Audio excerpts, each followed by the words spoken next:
So today we're continuing on and finishing out our sermon series in the book of Acts. We have gone chapter by chapter through the whole book of Acts, and we're going to be in Acts chapter 28 today. Now, if you brought your own Bible, you can feel free to open up to that. If you didn't happen to bring your own Bible, you can grab one from the seat in front of you. It'll look just like mine, so it'll be a little familiar here. And if you do that, then you're going to be on page 1124, in that last page of the book of Acts. Now, just as a reminder, as we've gone through this series in the book of Acts, we've seen a lot happen. We've seen the church from its infancy, just after Jesus Christ's death, resurrection, and ultimately we see his ascension into heaven happen after he's finished his saving work. It started out with just a handful of disciples who walked with Jesus through his life. And as we read through the book of Acts, we saw the church exponentially multiply.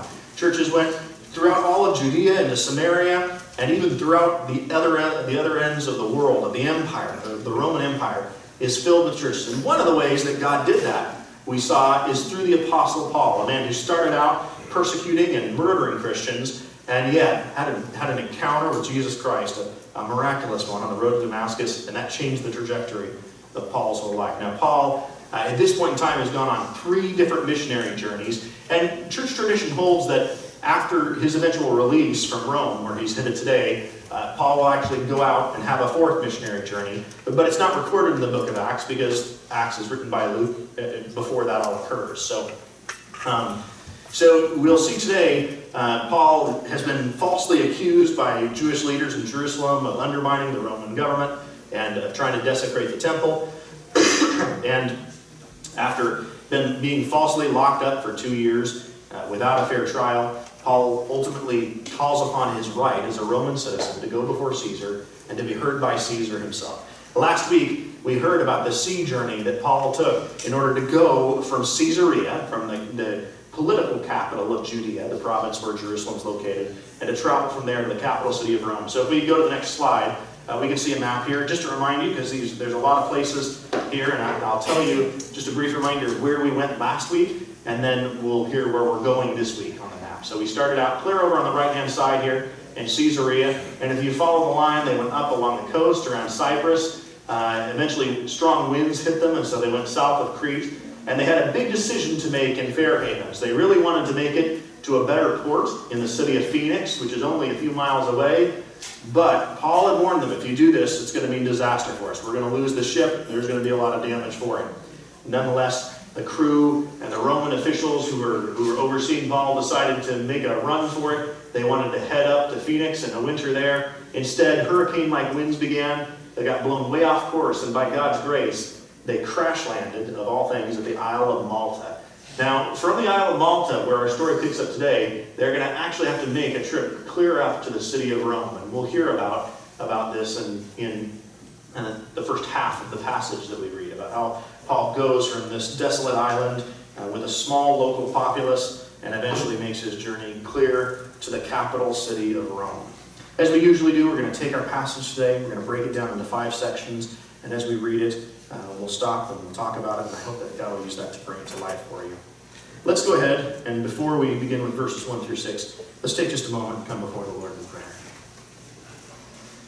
Heavenly Father, I thank you for each person here.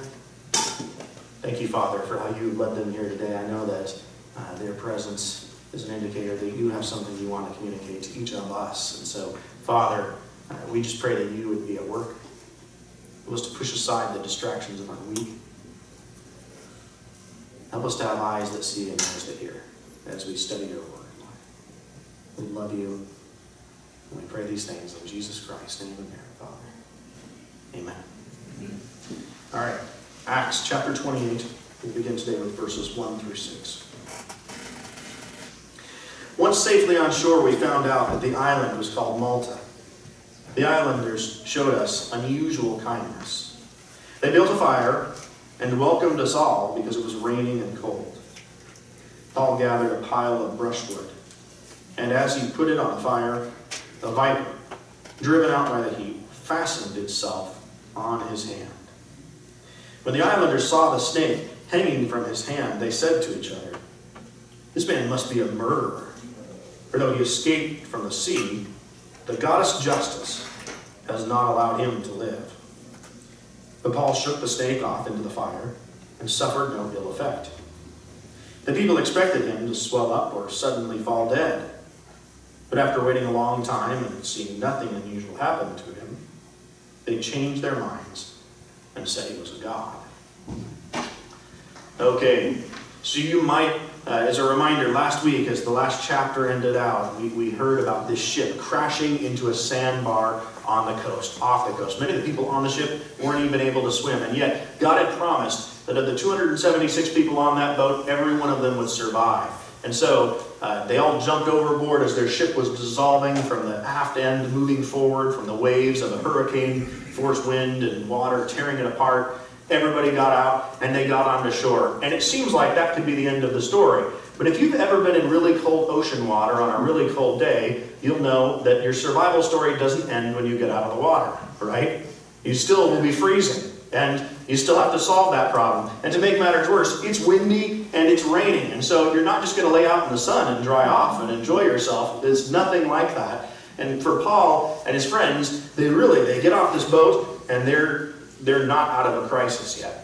Now, we actually historically know that the Isle of Malta had a different culture, actually, than most of the Roman government. The names and language were different, but it was still a territory under Roman control. And interestingly, in the ancient Maltese culture, they put a lot of value on the idea of ships, because they're on an island, they interact with ships a lot. If they saw people who had survived a shipwreck or something like that, they took that as a sign of divine blessing. God must really like you because most people who get in shipwrecks die. That's sort of how the logic goes. And so when they see these 276 people come on board, they have a great deal of sympathy for them, and they think, wow, okay, God must actually, or the gods, in their case they're pantheistic, the gods must be really happy with these guys. And so they decide to show compassion to them. They come out of their houses, somehow in the midst of all that moisture, perhaps taking some embers from inside, they begin getting some wood and piling it up on the beach, and they create a big bonfire. With hopefully somewhere with a little bit of shelter from the wind or something, we're not sure, but they make a large bonfire. And we can speculate it's got to be a pretty good sized bonfire because there's 276 people who are on that beach that got off the ship. So a lot of people, you need a lot of warmth. And in the midst of that, the Apostle Paul, being a hard-working man and not one to stand around, it seems, decides he's going to go out and he's going to help stoke the fire. So he walks down the beach, he finds some wood, he gathers it up, and takes it back. And unbeknownst to Paul, in the midst of all of those branches is a snake.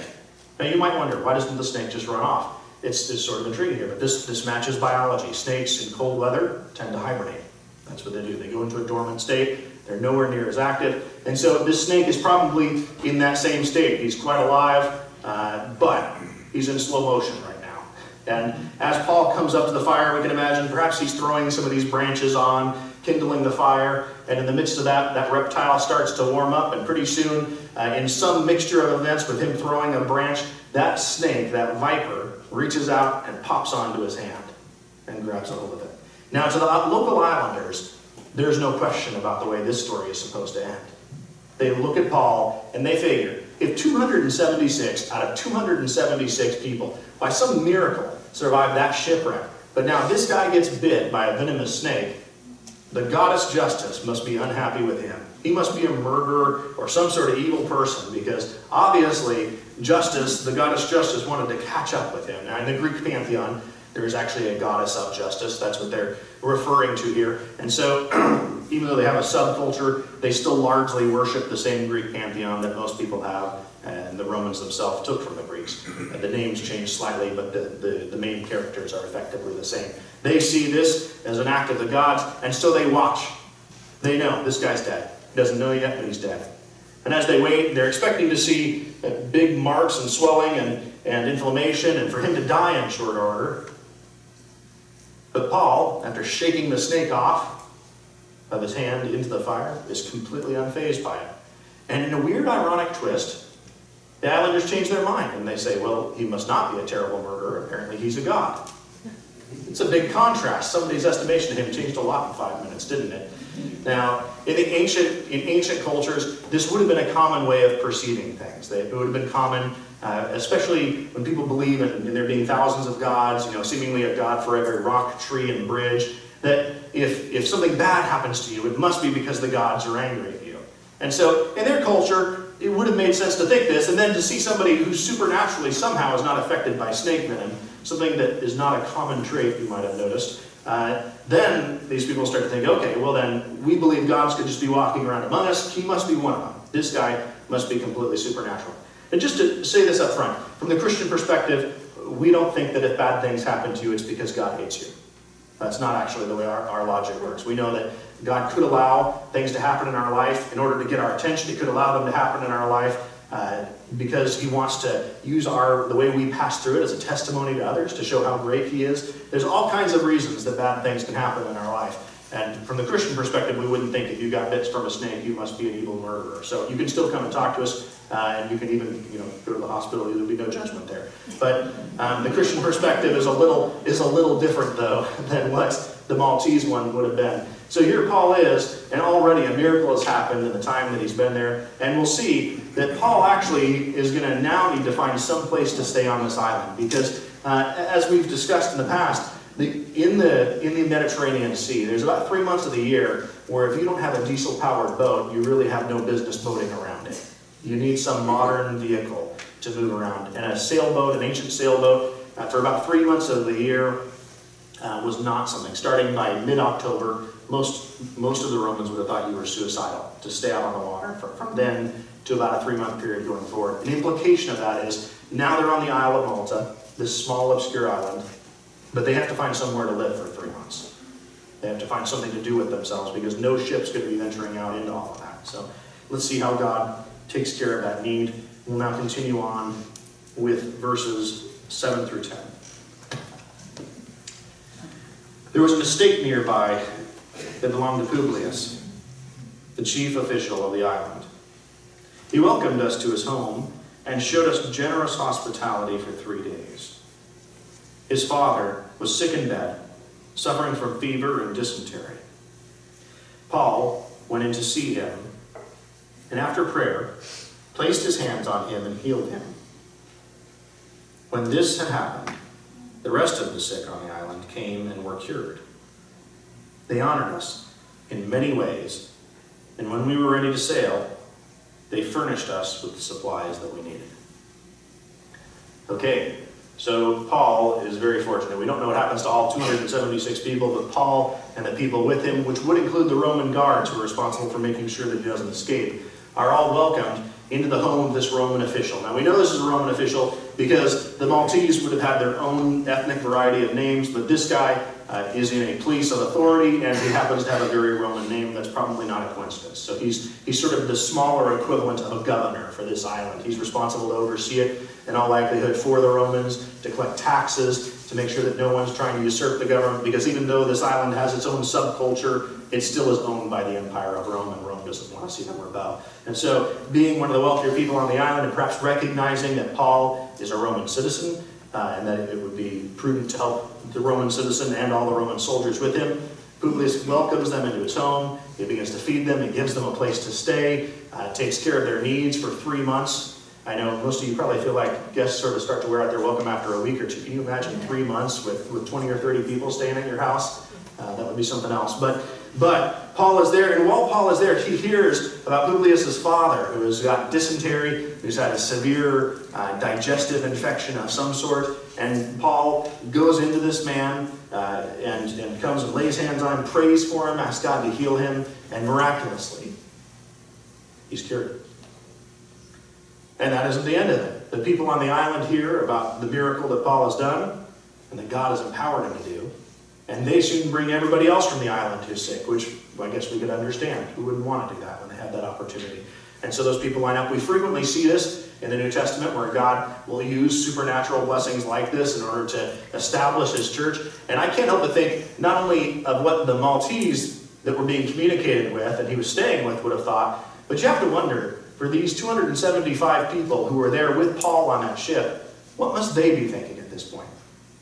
Somehow, this guy knew that they were going to get destroyed by weather. He supernaturally knew that everyone on the ship, which doesn't make any sense in the ancient world, were going to survive a shipwreck. But he also knew that the ship was going to be destroyed. He's called so many of these things that he has no business knowing as he goes along. And now we're ashore, and he's healing people from deathly ailments. And they're just miraculously better. So obviously God is using this in order to reinforce the testimony that Paul has so he can speak to these people about who Jesus is. And you have to imagine a lot of the people present must be starting to scratch their heads and start to think, are there really millions of gods? Or is it possible there's just one really big one? It's a way that God is spreading his word in the midst of that situation. As we read the end of that section, we heard that Paul was getting ready to head back to sea to continue his voyage. And as he did, that the residents of the island were very kind to him and to the company that he kept, and they sent them with a lot of food. This is a very important thing because in ancient seafaring culture, they didn't have a cruise ship buffet that you went to every day. You actually had to pack your own food for the 2 months that you might be out at sea. You just had to plan for that. And if you don't, then I guess you'll get used to fasting or starving, however you want to view it. But anyway, so this is a challenging thing that could have been trouble for these people who are utterly destitute, washed up on shore, and yet they're taken care of as they move forward. So let's continue on now and read verses 11 through 16 and hear about how Paul gets from Malta over to Rome. After 3 months, we put out to the sea in a ship that had wintered in the island. It was an Alexandrian ship with the figurehead of the twin gods Castor and Pollux. We put out at Syracuse and stayed there 3 days. From there we set sail and arrived at Rhegium.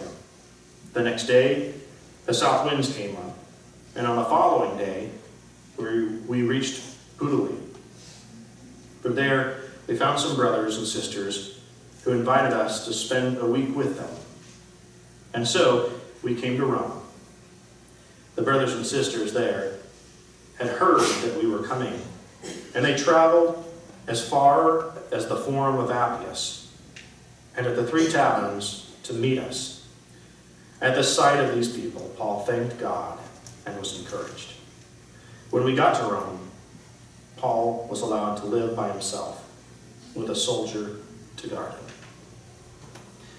So, fortunately for Paul and his compatriots, there is a ship present on the Isle of Malta. Now we're told that this ship is an Alexandrian ship. And as a reminder, in this era of civilization, this area of the Mediterranean between Alexandria, the capital city of Egypt, up to Rome, is actually the busiest area of commerce on the Mediterranean Sea. And that's because Egypt, because of flood irrigation techniques that they've actually perfected over the last 1,000 years leading up to this point, is able to produce more grain than any other state in the empire. And so Egypt, in effect, is responsible for supplying all the bread and a huge percentage of the food that Rome needs to keep its citizens happy. And so there's a large amount of shipping that occurs on this route. And perhaps the same storm that blew Paul and his friends off course, or the same winds, drove this ship to Malta, and they decided that's it. We need to stay here and have to stay here at least 3 months. Now we're told that this ship had 2 different statues on the front of it, and those names that you read are actually names of the sons of Zeus. So Zeus is supposed to be the highest Greek or Roman god, and then on the front there's his 2 sons. They've carved big elaborate statues into it. The idea is if we have statues of these gods in front and we worship them, then they'll protect us while we go out across the sea, and Zeus will be inclined to be nice to his kids, so he'll help us out that way. Nonetheless, Luke notes these details as they're moving out. They begin sailing and they head off from Malta, pass off the coast of Sicily to Syracuse, through the narrow passageway near Rhegium, and then continue and hit land up here at Puteoli. And that is where, from there, they're actually going to be going on and continuing to Rome, and most of their travel will actually take place on the Appian Way. The Appian Way is the most major highway in the Roman Empire, one of the earliest paved roads in the history of humanity. It's actually paved with stones along the way. In fact, you can still go and walk on several sections of the Appian Way that still exist in the nation of Italy today. And so Paul stayed for a week with a church that was there. No doubt that helped lift his spirits, encourage him. And I can't help but think over the course of that week, there must have been a sense of suspense in Paul's life, because he has been jailed and he's been beaten. Now he's been shipwrecked. But he's going on, and he's going to go be before the emperor in some period of time. He's going to stand before the emperor, and the emperor is going to decide whether Paul is innocent or guilty. And what the emperor decides could be predicated upon something as simple as whether he has indigestion that day. The emperor is not bound to have a official trial with all the evidence released. he can on a whim decide that Paul lives or that Paul dies. And so there's a lot that goes with this question. And then beyond all of this, Paul has not been to the city of Rome before. He knows that Christians exist there, but he's never been among them. And adding to that even, he knows he's going to be jailed once he gets there. And in ancient jails, you don't get food unless you've got a friend to bring it to you. So there's a lot of complexities with Paul's situation. He finds respite for a short time with some church family where they land, and then they begin the journey. And God does something big to encourage Paul as he finishes out his journey. Several people from Rome and the surrounding area have heard that Paul is on his way, and though most of them have probably never actually met Paul, they've heard about the profoundness of his missionary journeys, about what he's done for God's kingdom, and so they actually come walking down several miles to meet him on the road, and they lead him up to where he'll be staying in captivity in the city of Rome itself. Now the next slide actually shows us where the palace of the Praetorian, or an artist's rendering of it. Inside the Roman Empire, particularly in the city of Rome, one of the most prominent military forces that you would see would be the Praetorian Guard. And the Praetorian Guard were responsible for many things. They were a bit like our Secret Service today, but their primary responsibility was to make sure that Caesar was safe, to protect him. Along with that, political prisoners that were brought into the city of Rome would have been taken to the Praetorian Guard, and they would have been responsible for actually locking those prisoners up, for making sure they didn't escape, and making sure they were before Caesar when the time came for that to happen. Now, we see at the end of the passage we just read, and we'll actually see a little more as we read on, that the Apostle Paul is afforded a special privilege upon arrival. Perhaps it's partly due to the interactions that he had with the centurion who helped transport him. Perhaps it's because of his Roman citizenship, or some aspect of Paul's family that we're just not aware of, because we do know Paul was born a Roman citizen, which means that his family must have been quite influential. Most people in the Roman Empire would not have had citizenship at all, and those who did would have likely had to actually go out and do something like joining the military for a 20-year stint in order to earn your citizenship. It didn't come cheap. So Paul, having that, somehow all of these factors have combined, and Paul is allowed to go and rent an apartment, but it would have been an apartment on the outskirts of town near where this Praetorian palace was located. And just to give you some context, while Paul is locked up here, the way this is typically done is that if you're under house arrest, then every 8 hours a guard comes in, and the first one comes in and he handcuffs, or uses the ancient equivalent of handcuffs, one cuff to you, one cuff to himself, and you two get to hang out for the next 8 hours, one way or the other. And then 8 hours later, another guy shows up, and they switch off, and that guy gets cuffed to you. And that just keeps happening. It gets cycled over and over again. And we hear there's 4 different epistles that were written. There are 4 different letters that Paul wrote to other churches that are written during this time. And we actually hear through that Paul had a habit of converting many of these elite soldiers who he was actually there being guarded by. And just another interesting historical note real quick. The Praetorian Guard, while the average person would have had a 20-year enlistment, the Praetorian Guard only had a 17-year enlistment. And the Praetorian Guard on average got paid twice as much. But they were handpicked based on their ruthlessness in combat and based on their loyalty to the emperor. So these would have been some of the better soldiers in the empire. Also interesting to note that during this period of time, the number of Praetorian Guard is being inflated, because as we enter the reign of the Emperor Nero, that's where it hits its historic peak. And at that point in time, it's recorded that there were about 10,000 Praetorian Guard that were present in Rome. So 10,000 of these guys, centered in a base like this, though with contingents in the palace, and Paul would have been just outside of this area. There are, archaeologically, we know, a lot of different apartments, in effect, that were outside of this area. Probably many of those were used by those prisoners. Interestingly, just for your note, many of those apartments scaled clear up to as high as 5 stories tall, although they had a reputation for occasionally collapsing on their occupants. So it's not quite as flattering as it sounds. The penthouse isn't as exciting, but nonetheless. All right, so the next picture, just briefly to show you, and then we'll jump back to our passage, is actually a picture today of where the Praetorian Palace is actually at in Rome. And much of it is destroyed, but a good portion of the wall still exists, and as is so often the case with the Bible. We read about these places. They're real places. They're real people. They actually existed. And that's one of the awesome aspects of God's Word, is it's taking us back and giving us this historical account. So Paul's here in Rome, but now he's got to figure out, while he's under house arrest, unable to leave his home, how he can begin communicating with the Jewish people and others if he wants to start his ministry in this area. And so starting in verse 17, we'll read our lengthiest part of this section. We'll almost finish the book, and we'll see how Paul addresses that. So now at verse 17, let's go on. 3 days later, he called together the local Jewish leaders. When they'd assembled, Paul said to them, "My brothers, although I've done nothing against our people or against the customs of our ancestors, I was arrested in Jerusalem and handed over to the Romans. They examined me and wanted to release me, because I was not guilty of any crime deserving death. The Jews objected, so I was compelled to make an appeal to Caesar. I certainly did not intend to bring any charges against my own people. For this reason, I have asked to see you and to talk with you. It is because of the hope of Israel that I am bound with this chain." They replied, "We've not received any letters from Judea concerning you, and none of our people who have come from there have reported or said anything bad about you. But we want to hear what your views are, for we know that people everywhere are talking against this sect." They arranged to meet Paul on a certain day and came in even larger numbers to the place where he was staying. He witnessed to them from morning till evening, explaining about the kingdom of God, and from the law of Moses and from the prophets, he tried to persuade them about Jesus. Some were convinced by what he said, but others would not believe. They disagreed among themselves and began to leave after Paul had made this final statement. "The Holy Spirit spoke the truth to your ancestors when he said through Isaiah the prophet, 'Go to this people and say, you will be ever hearing, but never understanding.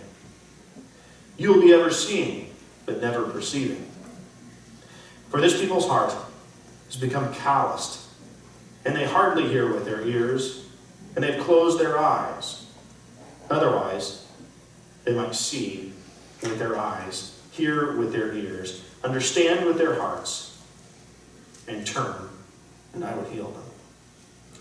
Therefore, I want you to know that God's salvation has been sent to the Gentiles, and they will listen." All right.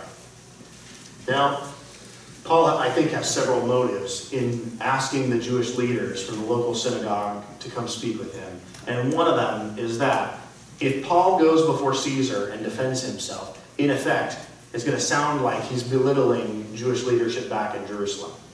He's not going to be saying the kindest things. And that's not out of spite, but it's out of the fact that Paul's been falsely accused and imprisoned wrongly for years because of it. And so Paul is necessarily going to have to make those comments. And Paul gathers together these Jewish leaders, and he brings them into his room. They come up into his apartment, and Paul says, "You guys, I'm here today, and I want you to know why. I don't know if you've heard of me or not, but I'm here simply because I believe there's a Messiah who's come. I believe in the hope of Israel. And so I want you to know, I want to explain anything that I can and answer any questions you have." And the Jewish leaders, understanding that Paul is a Christian, say to him, in effect, we haven't heard specifically about you from Jerusalem. We haven't gotten any letters. Any of our people who traveled from there haven't told us. But we've heard about Christianity. And we've heard people say some bad things about it. Now, this is understandable because Judaism, on the average, is pretty hostile towards Christianity. On the one hand, most of the early church was actually Jewish. They were Jewish people who converted. Jesus Christ himself was Jewish. All of his disciples were Jewish. And so the Jewish people made up the majority of early Christians. But on the other hand, as Paul and others have gone and evangelized the empire, many of the local Jewish populations have really strongly been against it. And of course, Paul is only in this position because the political leadership in Jerusalem itself was so strongly against him.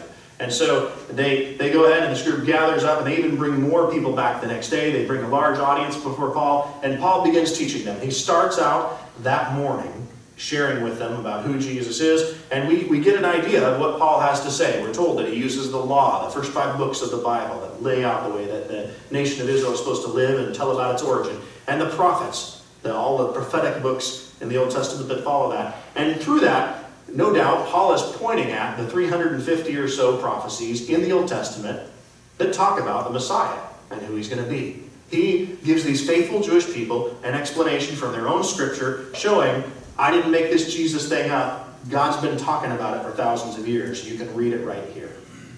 And as Paul makes that argument, some of those people turn to Paul and say, that makes sense. I'm on board. I'm going to be a follower of Jesus. But many of them, perhaps the majority, sounds like the majority in the room, hear and say, we're not going to hear it. Now, what's interesting is that Paul then goes and quotes from Isaiah, an Old Testament prophet, and all of these Jewish people would have believed the words of Isaiah. And he quotes Isaiah as Isaiah is talking to the nation of Israel, while the nation of Israel is at that point in time, around the 700s BC, in danger of being invaded by Assyria. There's that the imminent Assyrian invasion that's going to happen, and God has already explained to them, this is happening because you guys haven't been listening to me. I'm going to let this happen to try to get your attention. And Paul quotes those same words, and the effects of those words are basically, you guys might have eyes that are open, but you're not seeing anything that's going on. And you might have ears that are capable of hearing, but you're not listening to anything that's being said at all. And God is giving a warning here, and in it, really, Paul is in effect giving a diagnosis to what's really wrong. He says, your hearts are calloused. Your hearts are hardened. And that's why you're not hearing me. Interesting that Paul doesn't say, man, if only I'd been a little more handsome, maybe they'd have listened to me. If only I'd had a little more money and been able to get some nicer snack, maybe then they'd listen to me.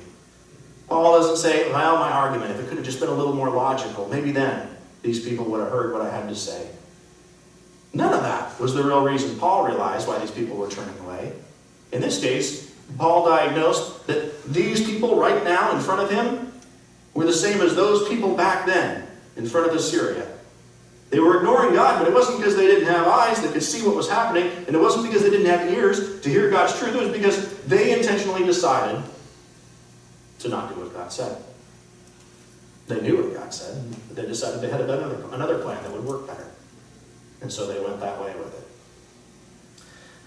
We'll get back to that in a minute, but that's a scary reality that we have to wrestle with. Paul quotes that passage, and he finishes that section by giving a warning which would have really grated on his audience. He tells them that because you haven't listened to God, and because you're not actually following through with what God's called you to, God's actually going to take the gospel, he's going to take the good news of who Jesus is, and he's going to convey it on to the Gentiles. Now, most of us in this room are probably Gentiles, and that doesn't seem like all that bad a thing, does it? But to the ancient Jewish people, that would have been a deeply offensive concept. They would have thought of the Gentiles as unclean, filthy people who you shouldn't even spend time around. And the idea that God's truth is going to leave them, God's righteous, upright people, and go to these other people who are actually willing to listen, would have been hard to swallow. And nonetheless, it was true. It was a huge thing that God was going to do and had been doing. Let's finish out now by reading verse 30, and then let's break this down. There's something big that's said here. For 2 whole years, Paul stayed there in his own rented house and welcomed all who came to see him. He proclaimed the kingdom of God and taught about the Lord Jesus Christ with all boldness and without hindrance. So for 2 more years, Paul is locked up in Rome. And during that time, he is continuously talking about who Jesus is. Notice that last verse. It describes how Paul did this. It says he proclaimed the kingdom of God and taught about the Lord Jesus Christ with all boldness and without hindrance. Paul had some good reasons to say he was hindered. I'd say Paul had some good excuses he could use, right? I mean, he'd been arrested, locked up for several years, he'd gone through a traumatic shipwreck that occurred, had to stay on some strange island, and now he's back in Rome and he's under arrest. He can't even leave his own house if he wants to. And if that's not complicated enough, whatever he does in the course of the day, he has to do while handcuffed to a soldier. For 2 whole years, Paul is that way. And yet, it never stops Paul from talking about who Jesus is. Paul actually does it so passionately that people are coming in to come visit him. And you know that didn't happen by accident. Paul was praying for God to send people that he could have conversations with. He couldn't come and lead them in. They'd have to come on their own. And not just that, but every 8 hours he got a new person to witness to. And what were they going to do, run away? They're hostage there. They're probably thinking, I might be the one who's locked up here by the time it's all done. And in fact, we're told that Paul was well known among the praetorian because he converted so many of the soldiers that were there. And in fact, it even led to Paul having conversations with members of the imperial family.